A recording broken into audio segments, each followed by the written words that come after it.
hold on. Before you let me go, I want to address the word, though. No, you're not going to address anything. You're going to get out of here because I'm going to give you one more chance. Okay, give me one more chance. I'm still trying to get you to be honest. Let's stop your tap dance with your iPhones and your computers. I'm giving you a good analogy. In this clip, Sam Shamoun absolutely dismantles the tap dance and lets the Tanakh speak for itself. The word of Yahweh isn't just poetry. It's a person. Watch this brother get cornered by his own text. If this exposes the truth for you, smash that like button, drop a share to wake somebody up, and subscribe plus bell tuin so you never miss these breakdowns. Let's go. I am an Orthodox Jew. I'm not like a Hasidic or anything, but that's my theology. Baruch Hashem, brother. So I was going to quote Schneerson, whom you like, about Echad. You want me to quote him for you or no? I mean, go ahead. Yeah, I mean, I agree with you. Echad intrinsically just means one. It's neutral in the sense that it doesn't prove plurality, but it also doesn't prove that it's also single. It can be used. Exactly. It depends on the context, though. Exactly. So when rabbis like Singer try to say it revolves the Trinity, he's exaggerating, isn't he? Well, yeah, it's not a matter of exaggeration. I think that it's just being honest to the context in terms of when it's used. So if you're using it in a set, yeah, like in Genesis, when Adam and Eve are made one flesh, obviously the context there is a compound unity. Nathan, I know you want to preach to the choir. I already know that. You're not being honest to the context when you ignore the fact that in your Pentateuch, or if you want to call it the Torah, you have clear evidence that you have more than one divine entity appearing, such as the angel of the Lord, that even the Talmud had a problem with. Do you want me to show you that from the Talmud, the problem they had with the angel? Sure, I would love to go into the angel of the Lord. Sam, I did want to address one thing, because what actually prompted me to want to come up was when you brought up the word of the Lord in Jeremiah. Sure. As a distinct person. You want me to show you that from the context? Yeah, can you go ahead and show that? But also, since you're using this to prove the Trinity, I am curious in terms of how you're deriving that out of this. There's three persons within the Godhead. Because the Word is not the Spirit is not the Word, and the Word and the Spirit are not God. I'll get there. Be patient, brother. Take it easy. So I want you to tell me whose hand touched Jeremiah's mouth. Now the word of Yahweh came to me saying, before I formed you in the innermost parts, I knew you. Before I came out from the womb, I set you apart. I have given you as a prophet to the nations. Then I said, alas, Lord Yahweh, behold, I do not know how to speak, because I'm a youth. But Yahweh said to me, do not say I am a youth, because everywhere I send you, you shall go. And all that command you shall speak. Do not be afraid of them, for I am with you to deliver you, declares Yahweh. Then Yahweh set forth his hand and touched my mouth. And Yahweh said to me, behold, I put my words in your mouth. So who's this Yahweh that touched them physically? So I would say that the Yahweh and in Jeremiah, the Yahweh in terms of the word is just the word of Hashem himself. So is the word of Hashem the one touching him physically? Sent forth his hand and touched my mouth, and Yahweh said to me, yeah, so I mean, I would put here in terms of like the anthropomorphic hands. I don't know if I would take that as a literal necessarily. If he touched his mouth. I think the hand is using it in a way where it's, once again, it's using anthropomorphical type of language. Buddy, is Jeremiah's mouth an anthropomorphism, or is it an actual mouth? No, it's an actual mouth. It's the hand that's anthropomorphic. Did he feel something physically touch his mouth? Sure, yeah, of course. Okay, so I'm not asking you to allegorize it and get away with the clear teaching of the text. All I asked you was, so we can keep it simple, who touched his mouth? It says Yahweh. Who? Correct. Yahweh. The Father touched him? Hashem touched them, yes. Whether it was spiritually. The Father touched him, so the Father's honor touching his mouth? Sure, you can say that the Hashem's presence touched his mouth. Absolutely. Now you said the presence, the Shekinah, which is not identical to Hashem, as you like to use the term, because the Shekinah is God's presence, which even in the Talmud equates it with his Ruach, his spirit. Correct, yeah, it's his divine presence, 100%. So it's the spirit? Sure, you could say it's a spirit, divine presence. It's just one way or the other, no matter however you try to slice it, Sam, it still doesn't know that it's a individual person. I'm slicing you because the text is clear. The Yahweh that touched him is the word of Yahweh, and I'm still trying to get you to be honest to admit it, because it says the word of Yahweh is speaking. Correct, yes, the word of Yahweh. But it's, of course, it's Dar Hashem. Hashem's word is speaking, correct. Okay, so the word speaks.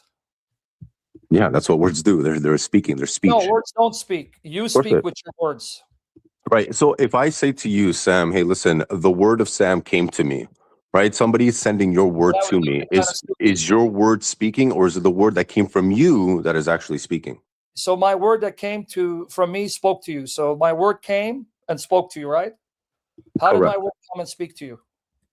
Well, depending on whatever medium came through. So if somebody sent me a text message, somebody sent me a voicemail, somebody sent me a voice note with your 3 minutes word. of my life. In the context, how did the word come to Jeremiah?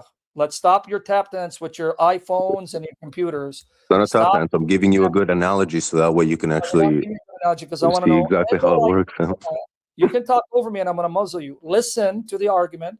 Okay. Jeremiah's not in the 21st century. He didn't have an iPhone for Hashem's word to come and speak to him. So how did the word of Yahweh come to speak to him? He sent him an iPhone? No, Maybe he gave him or the cloud. no. He sent him a prophetic 5G SMS. So How did he come? Whose hand touched him physically? it's Hashem that touched him, but I don't So your believe. God is on earth. Yeah, I don't believe it was a physical hand that came and touched him. And so you don't believe Jeremiah's physical mouth got physically touched? No, I believe the mouth is. It's the hand that's anthropomorphic. But he got physically touched by it. He felt it physically touch him. Correct. What was physically touching him? Physically touching, meaning that there was a presence that touched him. Okay, brother, you Correct. gotta go because you're wasting my time. You gotta get out. Well, hold on. Before you let me go, I want to address the word though. No, you're not gonna address anything. You're gonna get out of here because I'm gonna give you one more chance. Okay, give me one more chance, man. Listen, I actually want to have a good dialogue with you, Sam. I'm not also here to I don't waste time with kids who I have to repeat the same question. But I'm not being a kid with you, Sam. I really do believe this is anthropomorphic language. So let's see. Let's see here. I'm gonna give you one more. Yeah. I'm gonna give you one more chance. Sure. Also, the word of Yahweh came to me saying, the hands of Zerubbabel have laid the foundation of this house, and his hands will finish it. Then you'll know that Yahweh of hosts has sent me to you. Yahweh sent who to who? So let me just read this again. Also, the word of Hashem came to me saying, the hands of Zerubbabel have laid the foundation of the house, and his hands will finish it. Then you will know that Yahweh of hosts has sent me to you. Sent who to who? So the hands of Zerubbabel have laid the foundation of this house, and his hands will finish it. So Hashem's hands will finish it. Sent who to who? Then you'll know that Yahweh of hosts has sent me to you. He's talking to the prophet Zechariah. Then you'll know that Yahweh sent me to you. Sent who to who? To Zerubbabel. Who sent also who? So the word of Yahweh, hold on. So also the word of Yahweh came to me saying that the hands of Zerubbabel have laid the foundation of this house, and his hands will finish it. Then you'll know that Yahweh of hosts has sent me to you. I need to know what the context is. I'm sorry, I just don't. Context, he's talking to Zechariah.